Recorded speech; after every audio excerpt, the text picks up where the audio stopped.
பிரியமானவர்களே, ஆண்டவராகிய இயேசுவின் இனிய நாமத்தினாலே நல்ல காலை பொழுதிலே உங்களை சந்திப்பதிலே நான் அதிகமாய் மகிழ்ச்சி அடைகிறேன்.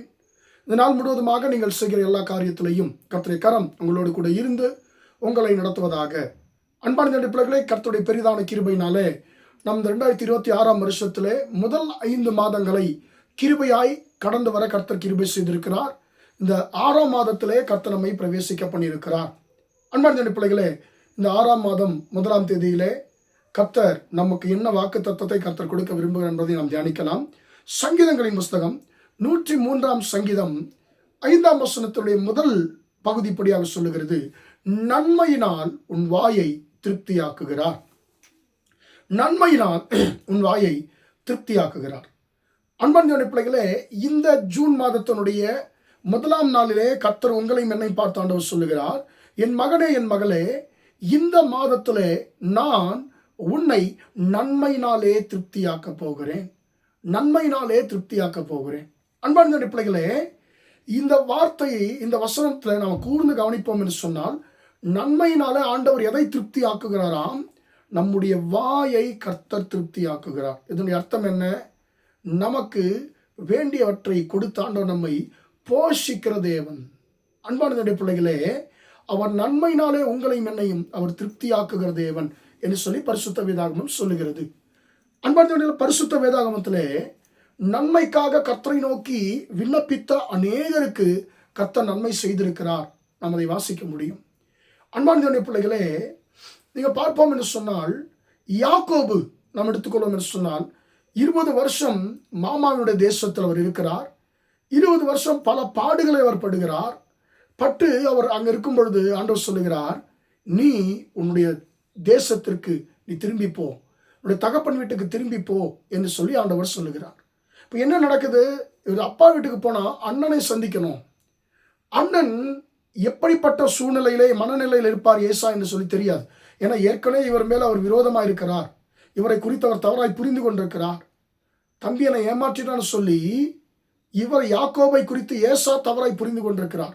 அங்கே ஏமாற்றியது யாக்கோபு கிடையாது, ஏமாற்ற முற்பட்டது ஏசா. அன்பான தேவனுடைய பிள்ளைகளே, கவனிங்க. இப்போ என்ன நடக்குது? அண்ணனை பார்க்கணுமே, சரி அண்ணனுடைய மைண்ட் செட் எப்படி இருக்குது, மனது எப்படி, இருதயம் எப்படி இருக்குன்னு சொல்லி ஒரு சில ஆட்களை இவர் அனுப்புகிறார். என்னுடைய அண்ணன் சகோதரத்தில் போய் வாருங்கன்னு சொல்லி அனுப்புகிறார். அவர்கள் வந்து சொல்கிறாங்க, ஐயா நாங்கள் போய் வந்துட்டோம். அவரும் நம்மை பார்க்க வருகிறார். தனியாக வரல, கூட 400 பேரை அழைத்து கொண்டு வருகிறார். இப்போ இவருக்கு பயம் பிடித்து விடுகிறது, நடுக்கம் பிடித்து விடுகிறது.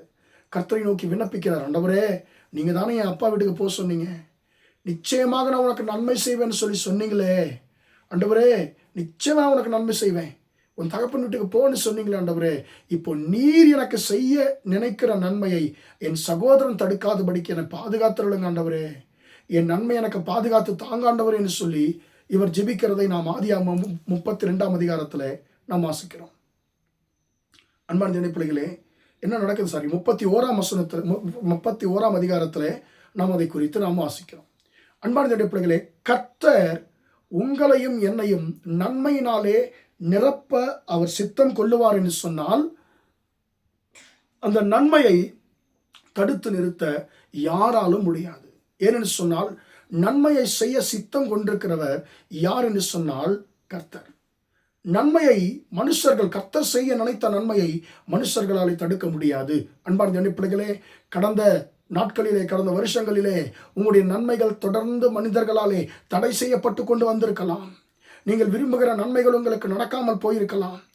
கை கெட்டின தூரத்தில் வந்து அது அப்படியே வந்து மீண்டுமாக விலகி சென்றிருக்கலாம். ஒவ்வொரு முறையும் ஏமாற்றம், இதோ நன்மை இப்போ இதோ வருகிறது, அதோ வருகிறது, இனி வந்துவிடும் என்று சொல்லி ஒவ்வொரு முறையும் நினைத்து எதிர்பார்த்து ஏமாந்து போகிறதான் மிச்சம் என்று சொல்லி சோர்ந்து போயிருக்கிற அருமையான தேவனுடைய பிள்ளையே, கர்த்தர் இந்த 1ஆம் தேதியிலே உங்களை பார்த்து சொல்லுகிறார், இந்த மாதத்தில் என் மகனே, என் மகளே, நன்மையினாலே உன்னை நான் திருப்தியாக்க போகிறேன், நன்மையினாலே உன் வாயை திருப்தியாக்க போகிறேன் என்று சொல்லி ஆண்டவர் சொல்லுகிறார். அன்பான தேவனுடைய பிள்ளைகளே, யாக்கோபை நன்மையினாலே திருப்தியாக்கின தேவன் யோசேப்பை எல்லா விதமான சகோதர விரோதத்தை மாற்றி, மறக்கப்பட்ட வாழ்க்கை மாற்றி, நிந்திக்கப்பட்ட வாழ்க்கை மாற்றி நன்மையினாலே யோசேப்பை திருப்தியாக்கின தேவன் இன்றைக்கு உங்களையும் என்னையும் பார்த்தாண்டவர் சொல்லுகிறார், நான் உன்னை நன்மையினாலே திருப்தியாக்க போகிறேன். இந்த மாதத்திலே நான் உன்னை நன்மையினால திருப்தியாக்க போகிறேன். இத்தனை நாள் வரைக்கும் எந்த நன்மைகள் நீ விரும்பி கொண்டு எதிர்பார்த்து கொண்டு வராமல் கை நழுவி போனதோ அந்த நன்மைகளினாலே உன்னை நான் இனி வருகிற நாட்களிலே திருப்தியாக்க போகிறேன் என்று சொல்லி கர்த்தர் இந்த நாளிலே உங்களையும் என்னை பார்த்து சொல்லுகிறார். நம்மை நன்மையினாலே திருப்தியாக்குற கர்த்தரை நாம் நன்றியோடு கூட ஸ்தோத்திரிப்போமா? ஜெபிப்போம். இரக்கமுள்ள தகப்பனே, நம்மை நன்றியோடு துதிக்கிறோம், ஸ்தோத்திரிக்கிறோம் ஐயா. இம்மட்டுமாக அந்த வார்த்தைகளை கேட்டு உங்களுடைய பிள்ளைகளை நீங்கள் ஆசீர்வதிங்க ஆண்டவரே.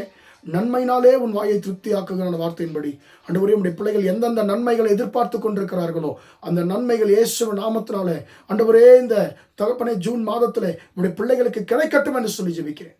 தகப்பனே ஆண்டவரே, மனுஷன் ஆண்டவரே நீர் கொடுக்க நினைக்கிற நன்மையை எந்த மனுஷனும் தடுக்க முடியாது ஆண்டவரே. உடைய பிள்ளைகள் எந்தெந்த நன்மைக்காக ஏங்கி காத்து கொண்டிருக்கிறார்களோ அவங்க எல்லோருக்கும் நீ நன்மையை கொடுத்து நடத்தும்படியாக இயேசுவின் நாமத்தினாலே இந்த மாதம் முழுவதுமாய் உம்முடைய பிள்ளைகள் செய்கிற எல்லா காரியத்திலையும் உடைய கரம் கூட நடத்தட்டும் என்று இயேசுவின் நாமத்தில் ஒப்பு கொடுத்து ஜெபிக்கிறேன் ஜீவனுள்ள நல்ல பிதாவே. ஆமென், ஆமென். பிரியமானவர்களே, கர்த்தர் உங்களை ஆசீர்வதிப்பாராக. Praise the Lord, praise the Lord.